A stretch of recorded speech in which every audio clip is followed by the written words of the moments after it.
Screen தெரியுதா? தெரியுது bro. Okay.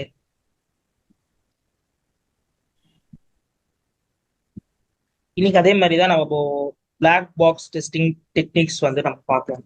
Actually இந்த டெஸ்டிங் டெக்னிக்ஸ் வந்து கொஞ்சம் இம்பார்ட்டன்ட். ஓகே.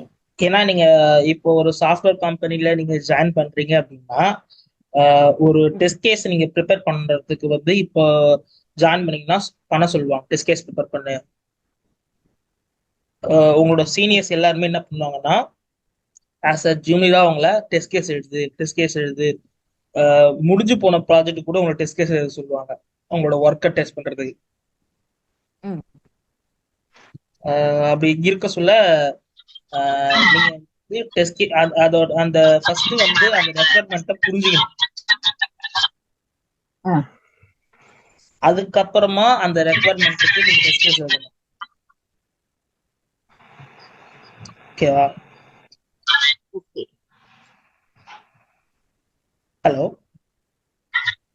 கேக்குதா ப்ரோ? கேக்குது. ஆனா ஒரு நான் பேசுறது எனக்கே கேட்கற மாதிரி ஒரு எக்கோ வருது. ஏர்பாட்ஸ் போட்டிருக்கேன், பாப்பா தூங்குது, சோ அதனால அந்த மாதிரி இருக்கும். Okay okay okay. இப்போ அந்த பிளாக் பாக்ஸ் டெஸ்டிங் வந்து ஒரு சில டெக்னிக்ஸ் இருக்கு. Decision table, all pairs testing, pairs effort ah. Testing, state transition, use case, ah. இந்த மாதிரி நிறைய டெக்னிக்ஸ் இருக்கு. இப்போ நீங்க ஒரு டெஸ்ட் கேஸ் எழுத ஆரம்பிக்கிறீங்க அப்படின்னா ஒரு குறிப்பிட்ட ஒரு மாடலுக்கு ஏகப்பட்ட டெஸ்ட் கேஸ் இருக்கும். ம். அந்த டெஸ்ட் கேசஸ் எல்லாம் வந்து எப்படி வந்து எழுதணும், ம். அத எந்த டிசிஷன்ல நம்ம எழுதுனா அது கம்மியா இருக்கும். அதாவது ஒரு 100 டெஸ்ட் கேஸ் இருக்குன்னா எனக்கு வெறும் 25 டெஸ்ட் கேஸை கவர் பண்ணா அந்த 100 டெஸ்ட் கேஸை கவர் பண்ண மாதிரி அப்படின்ற மாதிரி ஒரு டெஸ்ட் கேஸ் நீங்க எழுதணும். ம். 100 இருக்கு அதுக்காக நான் 100 டெஸ்ட் கேஸ் எழுதுறவங்கலாம் எழுதுனீங்கன்னா டைம் வேஸ்ட். அப்படி பண்ணா உங்க ப்ராஜெக்ட் வந்து லேட் ஆகும். ம். அந்த மாதிரி சுச்சுவேஷன். ஓகே. சிவா, சிவா நீங்க மியூட் போட்டுக்கோங்க. ஓகே. உங்களுக்கு எப்ப டவுட்டோ அதை அப்போ ஓப்பன் பண்ணிக்கிறேங்க. ஏன்னா நீங்க பேசுறது நான் பேசுறது எனக்கே கேட்கு.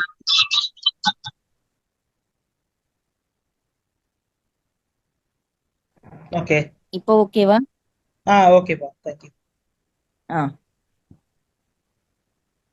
இப்போ வந்து டிசிஷன் டேபிள் அப்படின்ற கான்செப்ட் போகலாம். டிசிஷன் டேபிள்னா ஒன்றும் இல்லை.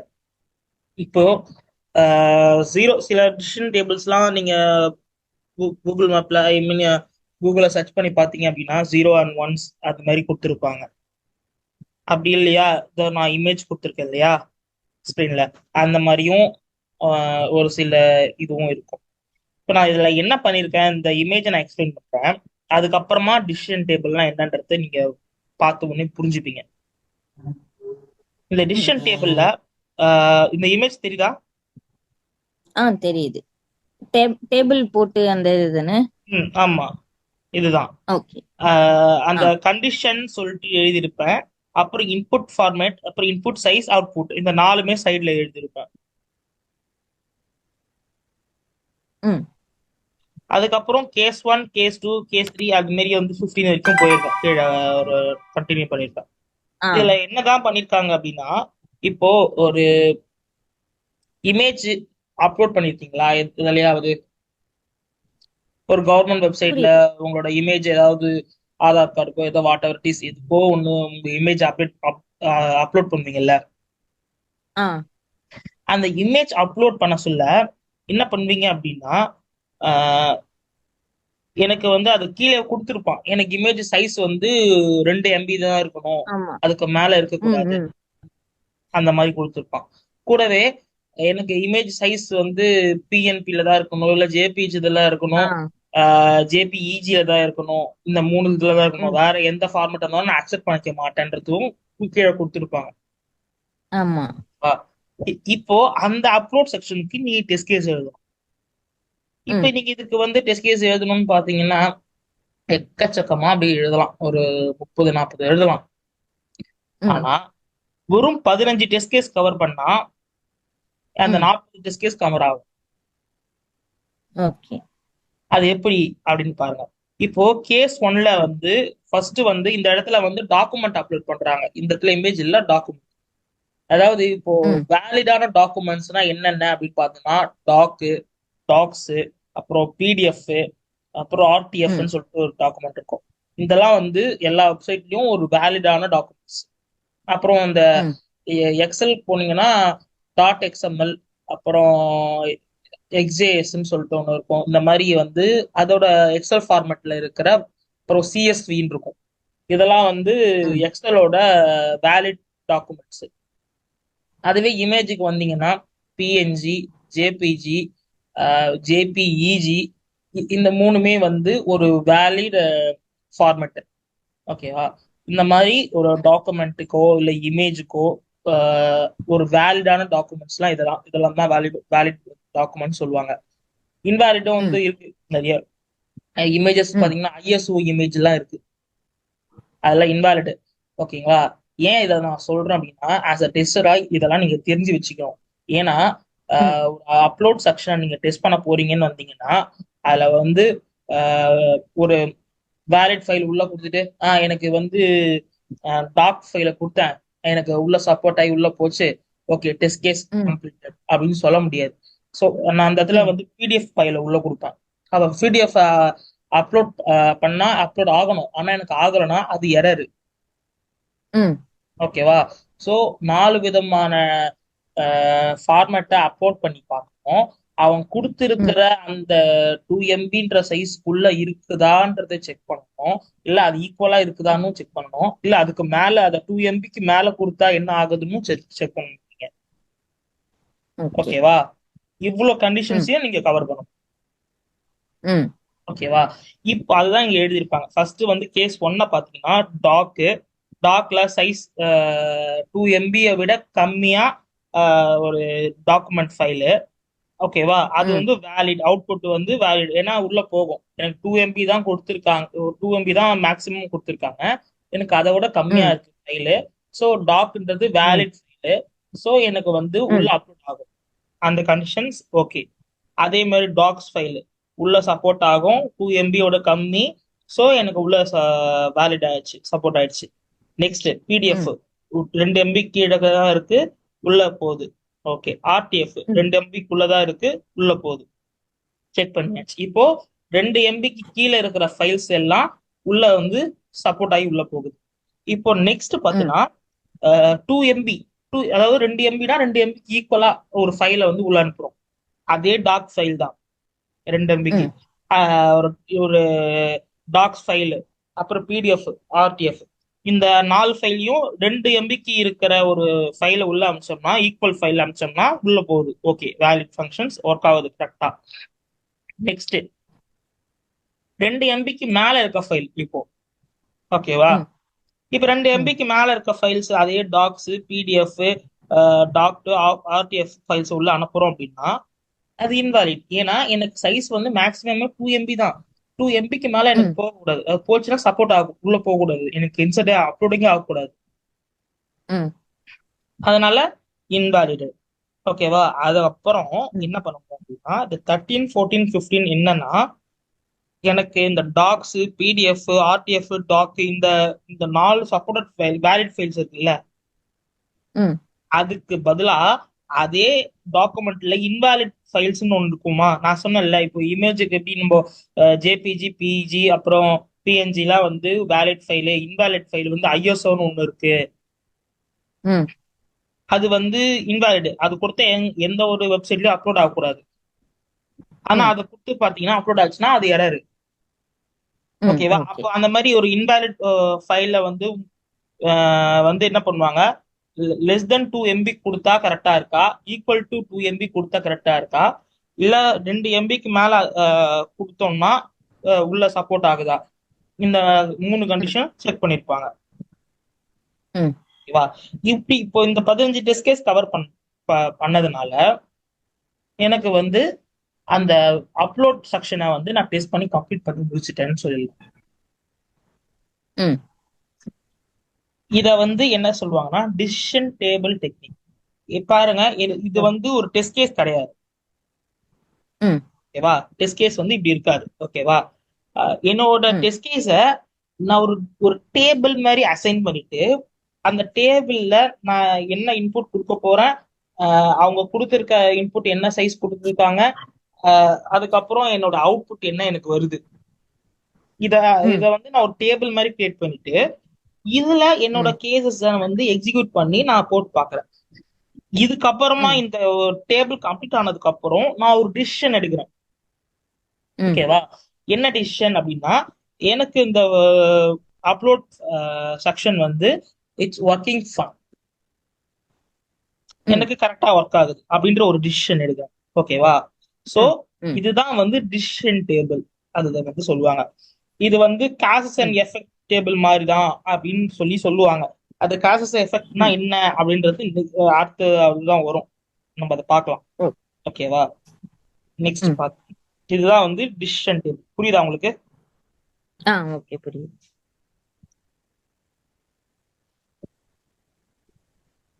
நெக்ஸ்ட் காசஸ் அண்ட் எஃபெக்ட் தான்.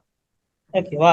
ம் இது கொஞ்சம் உங்களுக்கு அண்ட் கேட் ஆர் கேட்லாம் படிச்சிருக்கீங்களா எங்கேயாவது?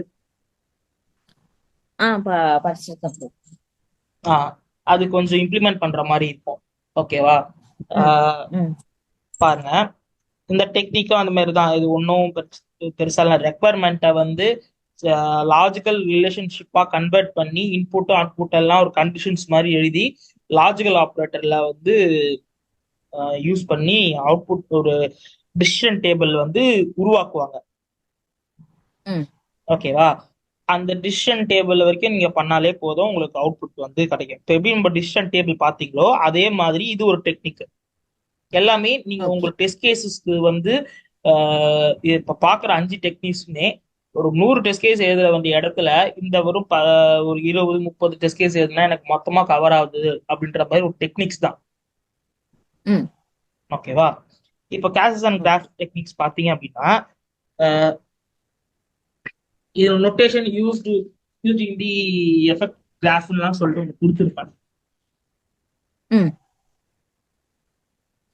அண்ட் E1 எஃபெக்ட் வந்து ஆம் C1 C2 அந்த மாதிரிலாம் கொடுத்துருக்கேன். இதெல்லாம் என்னது ஆமா. அப்படி பார்த்தா உங்களுக்கு ஒரு குழப்பமாவே இருக்கும். இந்த இந்த இது இமேஜ் பாருங்க. E1ன்றது ஒரு எஃபெக்ட், C1 வந்து C2வும் ஒரு காசஸ். அதாவது இந்த அண்டு கேட்லலாம் பார்த்துருப்பீங்க, 1 0 0 கொடுத்தோம்னா அவுட்புட் வந்து 0. ம் அந்த கான்செப்ட் தான். C1 C2ன்றது ஒரு 2 இன்புட், அது 2 இன்புட் சேர்ந்தா E1ன்றது ஒரு அவுட்புட். ம் ஓகேவா? அந்த கான்செப்ட் தான் இங்க சொல்றாங்க. ஓகே. அப்போ கீழே பாருங்க, சாரி, இதுல மேல கொடுத்துருக்கோம். இப்ப பாருங்க, E1 இப்ப பாருங்க, C1 C2 are the cases. If C1 C2 are true then E1 will be true. அதுதான் இங்க சொல்றான். ஓகே. அந்த கண்டிஷன் தான். அதே மாதிரி ஆர்க்கு, அதே மாதிரி நாட்டு, அதுக்கப்புறம் மியூச்சுவலி எக்ஸ்க்ளூசிவ்னு சொல்லிட்டு ஒரு செக்ஷன் கொடுத்துருக்கான். இப்போ ம் இதெல்லாம் வந்து ஒரு ஜென்ரலா எல்லாருக்கும் தெரிஞ்ச விஷயம் தான். இப்போ இதை வச்சு நம்ம என்ன பண்ண போறோம் அப்படின்றத நான் ஒரு எக்ஸாம்பிளா கீழே கொடுத்துருக்கேன். ஓகேவா? ம் இப்போ வந்து என்ன அசைன் பண்ணலாம், ஒரு டெக்ஸ்ட் பாக்ஸ் இருக்குன்னு வச்சுக்கோங்களேன். டெக்ஸ்ட் பாக்ஸ் மீன்ஸ் நீங்க ம் கூகுள்ல சர்ச்ல டைப் பண்றீங்கல்ல, ஆ அந்த பாக்ஸை வந்து மைண்ட்ல வச்சுக்கோங்க. ஓகேவா? ஓகே. அதுல ம் வந்து என்னால வந்து 80 இன்டிஜர்ஸை வந்து டைப் பண்ண முடியும். அதாவது நம்பர்ஸ் வந்து 1 to 80 வரைக்கும் என்னால டைப் பண்ண முடியும். ம் இந்த கண்டிஷன். ரெண்டாவது கண்டிஷன் என்ன சொல்லியிருக்காங்க அப்படின்னா, என்னால ஸ்ட்ரிங்கை யூஸ் பண்ண முடியும். ஸ்ட்ரிங் மீன்ஸ் ஆல்பாபெட்ஸ் என்னால யூஸ் பண்ணிக்க முடியும். அதுல ம். ஆல்பாபெட்ஸ் டைப் பண்ணலாமா அதுல? பண்ணலாம். ஓகே, என்னால இந்த ரெண்டுமே பண்ண முடியும். இப்போ இதுக்கு நான் வந்து கிளாஸஸ் அண்ட் கிராஃப் வந்து யூஸ் பண்றேன், எஃபெக்டட் கிளாஸ் யூஸ் பண்றேன் அப்படின்னா என்ன பண்ணுவேன்னு பாத்தீங்க அப்படின்னா, கீழே பாருங்க. E1 வந்து நான் இப்போ வந்து அசியூம் பண்ண போறேன். E1 வந்து இன்டீஜர் அவுட் ஆஃப் ரேஞ்ச். ஓகேவா? ம். எனக்கு இன்டீஜர் வந்து 80க்கு மேல இருக்கு, அந்த மாதிரி சுச்சுவேஷன் ம். இல்ல -1 மைனஸ் அப்படி போறதுக்கும் வாய்ப்பு இருக்கு. ஸோ ம். அப்படி என்ன வந்துச்சுன்னா அதெல்லாம் அவுட் ஆஃப் ரேஞ்ச் வரணும். ம். அதுக்கப்புறம் பார்த்தோன்னா எனக்கு position of character is string, அதாவது நான் கொடுத்துருக்க ஸ்ட்ரிங் வந்து வேலிடா தான் இருக்கு. ம். ஓகேவா? அதை செக் பண்ணிக்கலாம். அப்புறம் கேரக்டர் நாட் ஃபவுண்ட், நான் கொடுத்துருக்க அந்த லெட்டர் வந்து இந்த செக்ஷன்ல வந்து எடுபடாது, அதாவது சப்போர்ட் ஆகாது ம். அந்த மாதிரி. ம். ஓகேவா? இந்த மாதிரி வந்து எஃபெக்ட்ஸை வந்து கிரியேட் பண்ணியாச்சு, 3 எஃபெக்ட்ஸ். ஓகே. இப்போ கிளாஸஸையும் எஃபெக்ட்ஸையும் எப்படி வந்து யூட்டிலைஸ் பண்றாங்க பாருங்க. இப்ப ம். பாருங்க, C1ம் C2வும் ம். ஜாயிண்ட் ஆச்சுன்னா, ஐ மீன் ம். இப்ப பாருங்க, எனக்கு என்னோட இன்புட் வந்து எப்படி இருக்கு அப்படின்னா, எனக்கு மத்த லெட்டருமே A B C D E 5 letter தான் சப்போர்ட் ஆகும். ம். எனக்கு F எல்லாம் கொடுத்தா சப்போர்ட் ஆகாது. அதே ம். மாதிரி என்னோட இன்டீஜர்ஸ் வந்து 1ல இருந்து 80 வரைக்கும் தான். ம். 81 கொடுத்தாலும் எனக்கு சப்போர்ட் ஆகக்கூடாது. ஓகே. இப்போ என்னோட இன்புட்டை பாருங்க,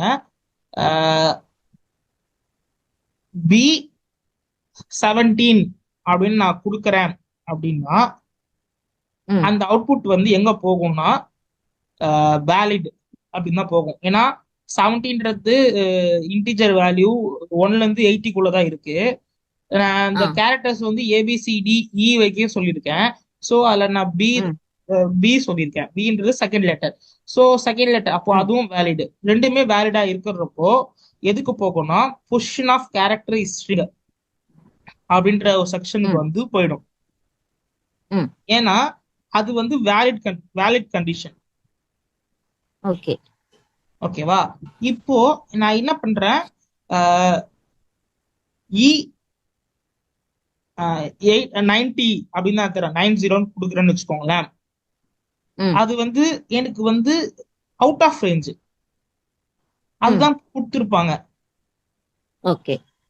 C1 வந்து வெறும் 19 கொடுத்தோம் அப்படின்னா 90 வந்து சப்போர்ட் ஆகாது. ஸோ E1 வந்து நேரம் E1 போயிடும். E1னா என்னன்னா இன்டீஜர் அவுட் ஆஃப் ரேஞ்ச் போச்சா.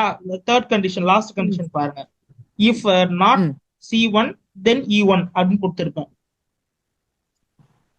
அதாவது எனக்கு C1 இல்ல அப்படின்னா E1க்கு போயிடும். ஓகே. E1னா என்னன்னா இன்டீஜர் அவுட் ஆஃப் ரேஞ்ச். எனக்கு ஆனா C1 வந்து 90 கொடுத்துருக்கேன், 90 கொடுத்தனா அது அவுட் ஆஃப் ம். ரேஞ்ச் தானே, எனக்கு அது ஆமா. ரேஞ்சுக்குள்ள இல்லையே. நான் ஒரு ரேஞ்சே 1 to 80 தானே. ம். அதனால வந்து E1 போயிடும் அவுட்புட்.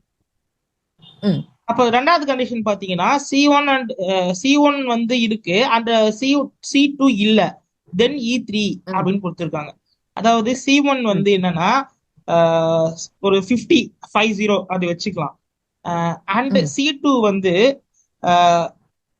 F, ஏன்னா நான் E வரைக்கும் தான் சொல்லியிருக்கேன், F வந்து சப்போர்ட்டட் கிடையாது. ஸோ ம். அதனால E3ன்னா என்னன்னா கேரக்டர் நாட் ஃபவுண்ட். ஓகேவா? எனக்கு அந்த நம்பர் இருக்கு, ஆனா அந்த கேரக்டர் வந்து ம். இல்ல, எஃப்ன்ற கேரக்டர் வந்து என்னோட ரேஞ்ச்ல இல்ல. So okay. E3 வந்து எக்ஸிக்யூட் ஆகும். ஓகேவா? ம். மேல கிளாஸஸ் வந்து என்னோட கண்டிஷன்ஸ், ம். எஃபெக்ட்ஸ் வந்து எனக்கு என்னென்ன அவுட்புட்லாம் வரும்ன்றது நீங்க யோசிச்சு எழுதி வச்சுக்கிட்டீங்க. ம். ஓகேவா? கீழே வந்து ரிலேஷன்ஷிப்பை மேக் பண்றீங்க. எப்படி மேக் பண்றீங்கன்னா, எனக்கு வந்து இது ரெண்டுமே கொடுத்தா, ரெண்டுமே வேலிடா இருந்தா எந்த அவுட்புட் வரும், இல்ல எனக்கு அதுல ஒன்னு ம். வேலிடா இருந்தா என்ன அவுட்புட் வரும், இல்ல எனக்கு முதல் எடுத்த உடனே இன்வேலிடா இருந்துச்சுன்னா என்ன அவுட்புட் வரும், ஓகே. அப்படின்றத தான் கீழே வந்து இந்த இஃப் C1 C2 தென் E2ன்னு எழுதிருக்கேன் இல்லையா, அந்த கண்டிஷன்ஸ். ம். ஓகே. இந்த மாதிரி கண்டிஷன்ஸை வந்து மேக் பண்ணணும் ஃபர்ஸ்ட்.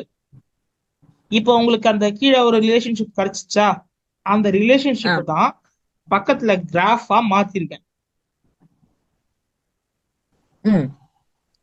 இப்ப பாருங்க, ஃபர்ஸ்ட் கண்டிஷன் படிங்க.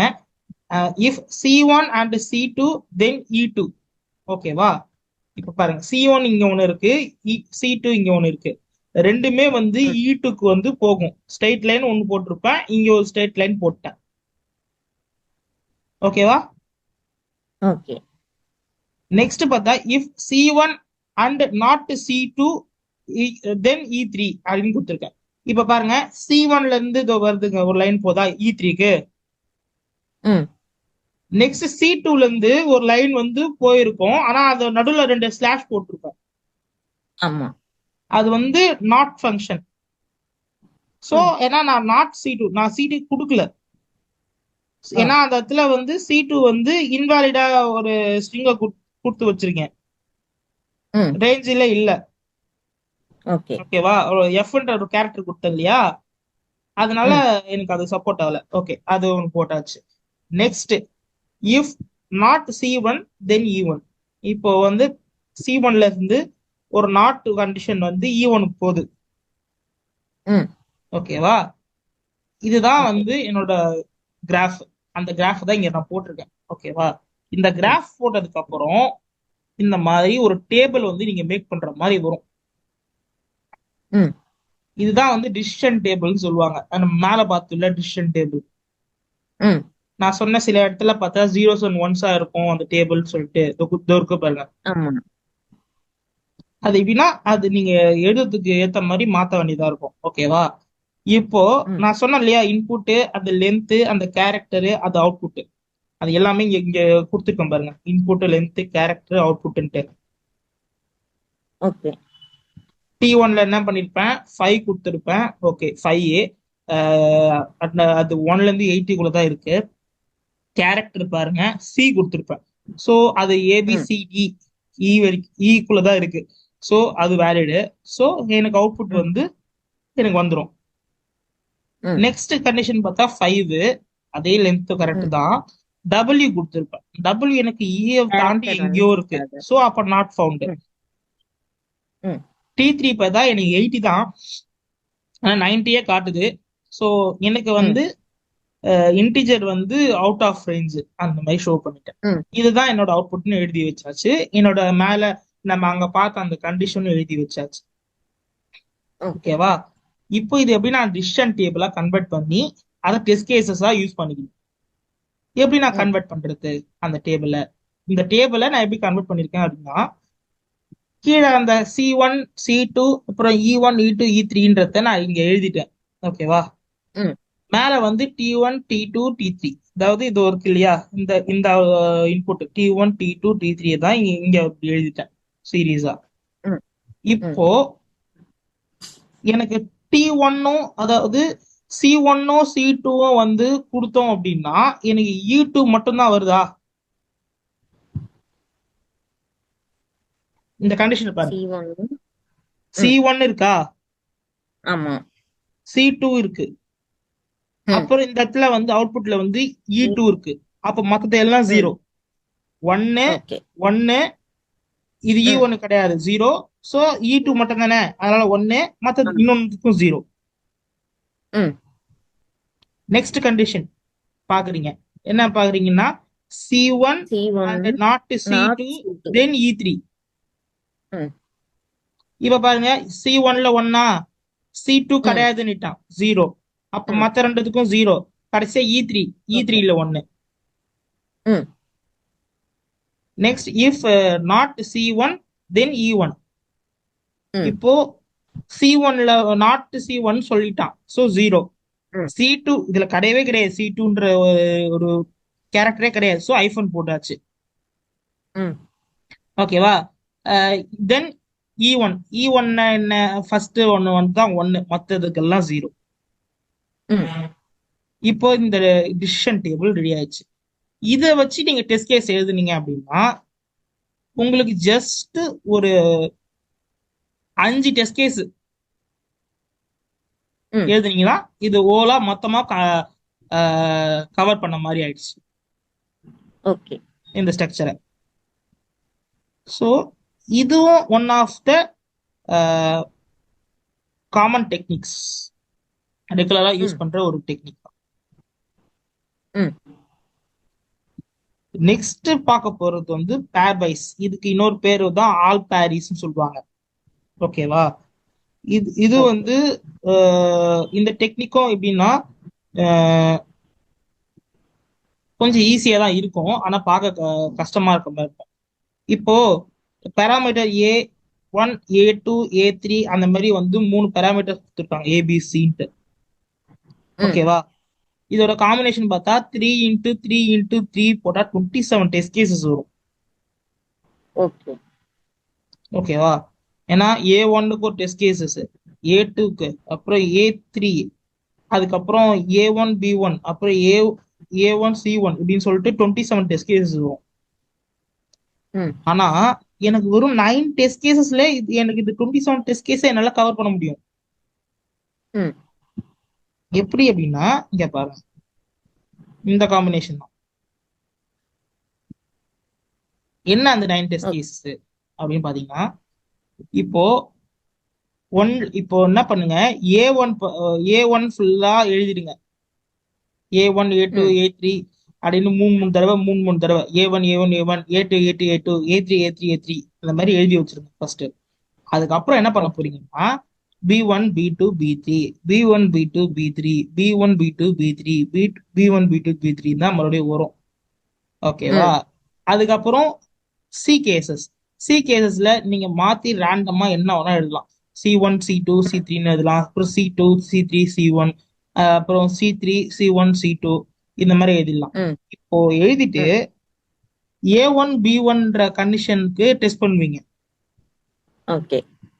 நெக்ஸ்ட் என்ன பண்ணுவீங்க, B1 C1ன்ற கண்டிஷனுக்கு டெஸ்ட் பண்ணுவீங்க. இப்போ இந்த ஃபர்ஸ்ட் செக்ஷன்லயே 4 டெஸ்ட் கேஸ் கவர் ஆயிடுச்சு. ஆமா. இதுல 2 அந்த மாதிரி இந்த 9 செக் பண்ணீங்க அப்படின்னா உங்களுக்கு அந்த 20 டெஸ்ட் கேஸஸும் வந்து கம்ப்ளீட் ஆயிடும். ஓகே. அதாவது பேரா.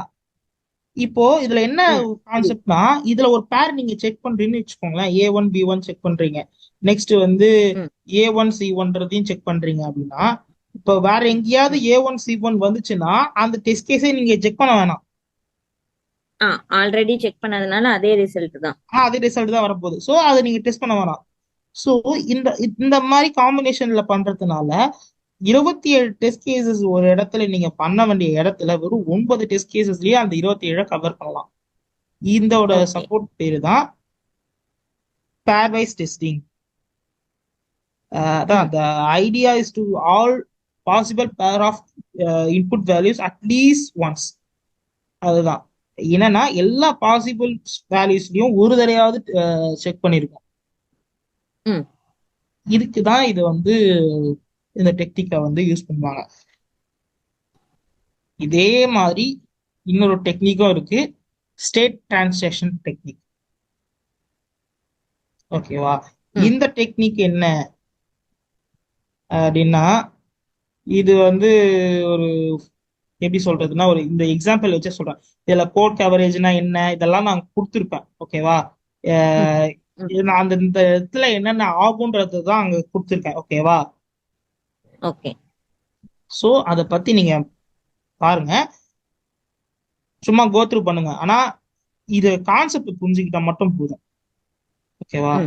இப்போ இந்த மாதிரி எனக்கு ஒரு லாகின் செக்ஷன் இருக்கு. ஓகேவா? இந்த லாகின் செக்ஷன்ல அதுல வந்து என்னன்னா, இப்போ நீங்க பேங்கிங் ஏடிஎம்க்கு எல்லாம் போனீங்கன்னா 3 தடவை பாஸ்வேர்ட் போட்டு தப்பான பாஸ்வேர்ட் போட்டீங்க அப்படின்னா அதுக்கப்புறம் உங்களுக்கு என்ன ஆயிடும், அந்த லாக் ஆயிடும் அந்த அக்கௌண்ட். இப்ப அந்த ஏடிஎம் வந்து மைண்ட்ல வச்சுக்கோங்க. இப்போ இதுக்கு நீங்க வந்து ஒர்க் பண்றீங்க அப்படின்னா உங்களோட செக்ஷன் இப்படிதானே இருக்கும், இப்படிதான் வந்து மேக் பண்ணணும் நீங்க. ஓகே. ஸ்டேட் டிரான்சாக்ஷன் ஸ்டேட் போட்டுட்டு லாகின் வேலிடேஷன் ரீடைரக்ஷன் அப்படின்னு போட்டுட்டு இப்ப பாருங்க S1 வந்து ஃபர்ஸ்ட் அட்டெம்ப்ட், ஃபர்ஸ்ட் அட்டெம்ப்டுக்குள்ள ஓகே. போறீங்க, பாஸ்வேர்ட் வந்து இன்வாலிடா இருக்கு, தப்பா இருக்கு. ஓகேவா? அது ம். என்ன பண்ணும்? எஸ் டூன்னா என்ன, செகண்ட் அட்டெம்ப்ட்டுக்கு தள்ளி விட்டுரும். ஓகேவா? அதனால ஓகே. எஸ் டூ ரீடைரக்ட்ல வந்து எஸ் டூன்னு போட்டிருக்கேன். இப்ப மறுபடியும் ம். செகண்ட் அட்டெம்ப்ட், அதுவும் தப்பு, எஸ்3 தள்ளி விட்டுரும். தேர்ட் அட்டெம்ப்ட் தப்பு. அப்ப என்ன பண்ணும் அப்படின்னா எஸ்5க்கு சென்ட் பண்ணி விட்டுரும். எஸ்5னா error page, locked, okay. Your account is locked, அந்த மாதிரி வந்து காமிக்கும். கரெக்டா? ம். இது வேலிட் செக்ஷன். இதே செக்ஷன் வந்து ஓகே. இப்போ வந்து வேலிடான போட்டா என்ன நடக்கும்? தேர்ட் அட்டம்ப்ட்ல வந்து இப்ப பாருங்க, ஃபர்ஸ்ட் ரெண்டு அட்டம்ப்ட் இன்வாலிட் தான் கொடுத்துருக்கேன். அதே மாதிரி தான் எஸ் டூ ம். போக போகுது, எஸ்3 போக போகுது. தேர்ட் அட்டம்ப்ட்ல ஓகே. நான் கரெக்டான பாஸ்வேர்ட் கொடுத்துட்டேன் அப்படின்னா எனக்கு எங்க போனா ஹோம் பேஜுக்கு போகும், எஸ்4 போயிடும். ம். இந்த மாதிரி இந்த டிரான்சாக்ஷன் நடக்குது இல்லையா, இத ஒரு ஆமா. வந்து அஹ், நாங்களா எனக்கு இந்த மாதிரி ஒரு டேபிள் காலமா பிரிச்சு நான் இந்த மாதிரி டெஸ்ட் பண்ணேன் அப்படின்னா எனக்கு ஈஸியா ம். இருக்கும் டெஸ்டிங்க்கு. ஓகே. ஸோ இந்த மாதிரி டெஸ்ட் பண்றதுனால நீங்க உங்களோட அப்ளிகேஷனோட டெஸ்டிங் கவரேஜஸ் வந்து கிளீன் அண்ட் நீட்டா இருக்கும். ஸோ உங்களுக்கு புரியும். ஸோ டெஸ்ட் பண்றதுக்கு ஈஸியா இருக்கும். ஓகே. இல்லைன்னா போயிட்டு நீங்க என்ன பண்ணுவீங்க, ஃபர்ஸ்ட் அட்டம் நான் இன்புட் கொடுத்து பார்த்தேன், ஹோம் பேஜுக்கு போச்சு. செகண்ட் டைம் இன்வாலிட் கொடுத்து பார்த்தேன், போல.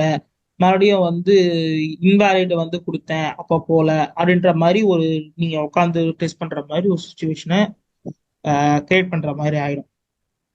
ம். இது வந்து ஸ்டேட் டிரான்சாக்ஷன் டெக்னிக் அப்படின்னு சொல்லிட்டு சொல்லுவாங்க. So okay. நெக்ஸ்ட் என்ன பார்க்க போறோம்னா இதே மாதிரி யூஸ் கேஸ் டெக்னிக்ஸ் அப்படின்னு சொல்லி சொல்லுவாங்க. ம். யூஸ் கேஸ் டெக்னிக்ஸும் கிட்டத்தட்ட ஒரு யூஸ் பண்ற ஒரு டெக்னிக் தான். ஆனா அந்த டெக்னிக் யார் மேக் பண்ணுவாங்கன்னா டெவலப்பர்ஸ் தான் மேக் பண்ணுவாங்க. ம். டெவலப்மெண்ட் டீம் தான் மேக் பண்ணிட்டு கிளையண்ட் கிட்ட வெரிஃபிகேஷன் வாங்குவாங்க, இது ஓகேவா அப்படின்ட்டு. அந்த மாதிரி ஓகேவான்னு கேட்டுட்டு இத கொடுப்பாங்க. ஓகே. இதுலயும் அதே டிசிஷன் டெஸ்ட் சினாரியோஸ்னா என்ன அதெல்லாம் தான் கொடுத்துருப்பேன். இதோட ம். எக்ஸாம்பிள்ஸ் பார்க்கலாம். எக்ஸாம்பிள் பார்த்தாலே உங்களுக்கு அது புரியும். ம். அதாவது இப்போ வந்து ஒரு கஸ்டமர் வந்து வந்து வராங்க. அவங்களுக்கு வந்து ம். டெவலப்மெண்ட் டீம் வந்து ஒரு யூஸ் கேஸ் ரெடி பண்ணிட்டு அந்த யூஸ் கேஸ் கிளைண்ட் கிட்ட வெரிஃபிகேஷன் வாங்கிட்டு அதுக்கப்புறம் ம். டெஸ்டிங் டீமுக்கும் டிசைன் டெவலப்பர்ஸ் டீமுக்கும் சென்ட் ஆயிடும். அதுக்கப்புறமா அவங்க ம். வந்து டெஸ்ட் பிளான் பண்றதோ இல்லை டெஸ்ட் கேஸ் எழுதுறதோ மேக் பண்ணுவாங்க. ஓகேவா? இது ம். ஃபுல் அண்ட் ஃபுல் ம். வந்து கிளைண்ட்டுக்கும் அவங்க உள்ள இருக்க செக்ஷனுக்கும் யூஸ் ஆகும். எங்கடா இந்த யூஸ் கேஸை வந்து எழுதுவாங்க அப்படின்னா ம். இந்த இடத்துல தான். ஓகேவா? ஸோ ம். இனிஷியல் ம். பீரியட் ஆஃப் ப்ராஜெக்ட் ஸ்டார்டிங்ல வந்து இது நடக்கும். யூஸ் ம். கேசஸ்ன்றது யூஸ் கேசஸ்னா ம். ஒன்றும் இல்லை. இப்போ நம்ம ஜீரால வந்து ஜீரா டூல் பார்த்தோம் இல்லையா, ஆமா. அதுல யூசர் ஸ்டோரின்னு சொல்லிட்டு ஒன்று சொல்லியிருப்பேன். அதாவது ம். யூசரோட பாயிண்ட் ஆஃப் வியூல இருந்து எழுதணும். ஆ. அந்த கான்செப்ட் தான் இங்க யூஸ் கேசஸ். ஓகே. யூசர் வந்து என்ன மாதிரிலாம் டெஸ்ட் பண்ணுவான் அப்படின்றத நீங்க இங்க எழுதிட்டீங்க அப்படின்னா அதுதான் யூஸ் ம். கேஸ். இப்போ வெறும் இந்த ஓகே. யூஸ் கேஸ் வரைக்கும் டெஸ்ட் பண்ணோம்னு வச்சுக்கோங்களேன், அப்போ கிளைண்ட் பாயிண்ட் ஆஃப் ம். இருக்க எல்லா கொரிஸும் வந்து எல்லா டெஸ்ட் கேசஸும் நீங்க கம்ப்ளீட் பண்ண மாதிரி. ஓகே. ஓகேவா? நீங்க ரெக்குவயர்மெண்ட்டுக்கு பார்க்கறது பார்க்கலாம். ஆனா கிளைண்ட் ஏதாவது ஒரு எண்ட் யூசர் எப்படி டெஸ்ட் பண்ணுவான்ற மைண்ட்ல நீங்க டெஸ்ட் பண்ணிட்டீங்க அப்படின்னாலே அந்த அப்ளிகேஷன்ல ஒரு 70% ஆஃப் ஒர்க் வந்து கம்ப்ளீட் ஆயிடுச்சுன்னு அர்த்தம். ஓகே. பேலன்ஸ் 30 வந்து நீங்க ரெக்குவயர்மெண்ட்டுக்கு ஏற்ற மாதிரி தான் ஒர்க் பண்ணணும். இப்பவும் சொல்றேன், இந்த ம். எல்லா டெக்னிக்ஸ்க்குமே வந்து இப்போ ரியல் டைம் லைஃப்ல யாரும் எங்கேயும் யூஸ் பண்ணல. ம். ஏன்னா அந்த அளவுக்கு ஒரு டெஸ்ட் இருக்கு, டைம் தர மாட்டாங்க. இதெல்லாம் ம். பிளான் பண்ணணும். நம்ம எஸ்டிஎல்சில ம். பார்த்தோம்ல, டெஸ்ட் பிளான் பண்ணணும், அதுக்கப்புறம் மேனேஜ் பண்ணணும், அதுக்கப்புறம் தான் டெஸ்ட் கேஸ் எழுதுவோம், அதுக்கப்புறம் தான் எக்ஸிக்யூட் பண்ணுவோம்ட்டு. அந்த மாதிரி ப்ராசஸ்ல நடக்காது. அந்த மாதிரி ம், ம். ப்ராசஸ்ல நடந்ததுன்னா இதெல்லாம் நீங்க பண்ணலாம் ஒரு டெஸ்டர். ஓகே. ரியல் டைம் லைஃப்ல வந்து இந்த மாதிரி நடக்காது. ஒரு அப்ளிகேஷன் ம், கொடுப்பாங்க, டெஸ்ட் பண்ணிருப்பா அப்படின்வாங்க. உள்ள போவீங்க, ஆஹ் உள்ள இருக்க டிராப் டவுனு, டெக்ஸ்ட் பாக்ஸ் எல்லாத்தையும் ம், டெஸ்ட் பண்ணினே இருப்பீங்க. டெஸ்ட் பண்ணிட்டு அது என்ன அவுட்புட் வருது அப்படின்றத பார்த்து நோட் பண்ணிட்டு பக் வருதா இல்லைன்னு பார்த்துட்டு அந்த பக்கை வந்து ஜீரோவோ ஏதாவது ஒரு பக் ஷீட்லயோ நீங்க ட்ராக் பண்ணிட்டே வரணும். இந்த மாதிரி தான் இருக்கும் உங்களோட ஒர்க். இந்த மாதிரி அதை நீங்க ம், டெஸ்ட் கேஸ் எழுதுனீங்க அப்படின்னா ஃபர்ஸ்ட் வந்து இந்த இன்புட் கொடுத்தேன், இது இது கொடுத்தேன், எனக்கு இந்த அவுட்புட் வந்துச்சு ம், அப்படின்னு தான் எழுதுவீங்க. நீங்க 100 இருக்கு, நான் 100 டெஸ்ட் கேஸ் இருக்குன்னா 100மே எழுதுவீங்க. ம். ஓகே. நீங்க இந்த டெக்னிக்ஸ் எல்லாம் யூஸ் பண்ணி கம்மி பண்ணீங்க அப்படின்னா உங்க சீனியர்ஸ்க்கே இந்த மாதிரி டெக்னிக்ஸ் யூஸ் பண்ணி கம்மி பண்ணலான்றது தெரியாது. ஏன்னா ம், எல்லாருமே என்ன ம், பண்ணுவாங்க, அவங்களோட ஒர்க்கிங் இதுல இருந்து ஃபர்ஸ்ட்ல இருந்து 100 எழுதுன்னா அவனோட சீனியர் அவனை ட்ரைன் பண்ணிட்டு போயிருப்பான். ம். அவனுக்கு இந்த மாதிரி டெக்னிக் யூஸ் இதெல்லாம் ஒரு தியரியா தான் வச்சிருக்காங்க, யாரும் இம்ப்ளிமெண்ட் பண்ணல. ஓகே. இம்ப்ளிமெண்ட் பண்ணா நல்ல ரிசல்ட் கிடைக்கும். ம், ம். எப்ப நான் தான் பார்த்தேன்ல 9, இப்ப எனக்கு 27 டெஸ்ட் கேஸ் எழுதுனதுல வெறும் 9 டெஸ்ட் கேஸ் எழுதுனா எனக்கு அது புரியும். ஆனா ஆ, அந்த டெஸ்ட் கேஸ் எடுத்து உன் சீனியர் பார்த்தானா அவனுக்கு புரியாது. புரியுது, புரியுது. அவன் என்ன கேட்பானா, 27 டெஸ்ட் கேஸ் வந்து நீ வெறும் 9 தான் எழுதியிருக்க, மத்த டெஸ்ட் கேஸ்ல எங்க? ம், அப்ப நீங்க எக்ஸ்பிளைன் பண்ணாலும் எனக்கு அதெல்லாம் வேணாம், எனக்கு மத்த டெஸ்ட் கேஸ் எழுது அப்படின்னு சொல்லுவாங்க. ம், ம். அப்போ நீங்க என்ன பண்ணணும், ஒரு வழி கிடையாது, 27 எழுதிதான் ஆகணும். ஆ. ஸோ இதான் சொல்றேனே, எதுவுமே வந்து இதெல்லாம் வந்து தேரியா தான் இருக்கு. ஒரு ப்ராக்டிக்கல் செக்ஷன்ல ரியல் டைம்ல அவங்க கொண்டு வரவே மாட்டாங்க. அப்படியே கொண்டு ம். வந்தாலும் அதை அக்செப்ட் பண்ண மாட்டாங்க. ஓகே. அதான் நான் சொன்னேனே, அவனுக்கு அது புரியாது. ம், எனக்கு வந்து மொத்தமா எழுது. இதெல்லாம் அவன் இன்டர்வியூ உள்ள வர சொல்ல படிச்சிருப்பான். யூஸ் கேஸ்னா என்ன, இந்த மாதிரி காசஸ் அண்ட் எஃபெக்ட்ஸ்னா என்ன, இதெல்லாம் அவன் அப்ப படிச்சிருப்பான். அவன் ஒரு 5 வருஷம் ம், 6 வருஷம் இது டெஸ்டிங்லயே வந்து இந்த மாதிரி பண்ணி பண்ணியே இது ஊறி போயிருப்பான். அவங்க கிட்ட போயிட்டு நீங்க இதெல்லாம் சொன்னீங்க அப்படின்னா இதெல்லாம் ஒண்ணு இருக்கானே அவனுக்கு தெரியாது. ம். புரியுது. ஏன்னா அவன் வந்து ப்ராஜெக்ட்ல இன்வால்வ் ஆயிட்டான். ஸோ ம், தேரி ம். எல்லாம் வந்து மறந்துடுவாங்க. Once okay. ஒண்ணுமே இல்ல, நீங்களுமே ஒரு கம்பெனில பிளேஸ் ஆயிட்டீங்க அப்படின்னா ஒரு 4 வருஷம் ஆயிடுச்சு. அப்ப வந்து ம், யூஸ் கேஸ்னா என்ன அப்படின்னு கேட்டா நீங்களும் அங்க அந்த இடத்துல லாக் ஆயிடுவீங்க. ம், ம். ஏன்னா யூஸ் கேஸ்ல அந்த டெஸ்ட் கேஸ பத்தி கேளு, எனக்கு டெஸ்ட் கேஸ் தெரியும். ஏன்னா அந்த டெஸ்ட் கேஸ்ல நீங்க ரெகுலரா ஒர்க் பண்ற இடம், ம். அதனால நீங்க சொல்லுவீங்க. ஆனா யூஸ் கேஸ்லாம் நீங்க ஒர்க்கே பண்ணாத இடம், அங்க போய் திரும்பி கேட்டா யூஸ் ஓகே. கேஸா அப்படின்ற மாதிரி ஒரு உங்களுக்கே ஒரு இது வரும், ஐடியா வரும். ம், வராது. ம். ஸோ அதனாலதான் இது. சரி, ஓகேமா. நம்ம நெக்ஸ்ட் ஓ. கிளாஸ்ல வந்து நெக்ஸ்ட் டாபிக்ஸ் நம்ம என்ன எழுதலாம் அப்படின்றத நம்ம பார்க்கலாம். ஐ ம். Think okay. நெக்ஸ்ட் வீக்ல இருந்து டெஸ்ட் கேசஸ்லாம் மேக் பண்ற மாதிரி ஆகும். ஸோ கொஞ்சம் லேப்டாப் ம். ப்ரிப்பேர் பண்ணணும், பண்ணிக்கோ. ஆ, ஓகே. ஓகேவா? சரி, ஓகேமா, ஓகே. பாய். ம். பை.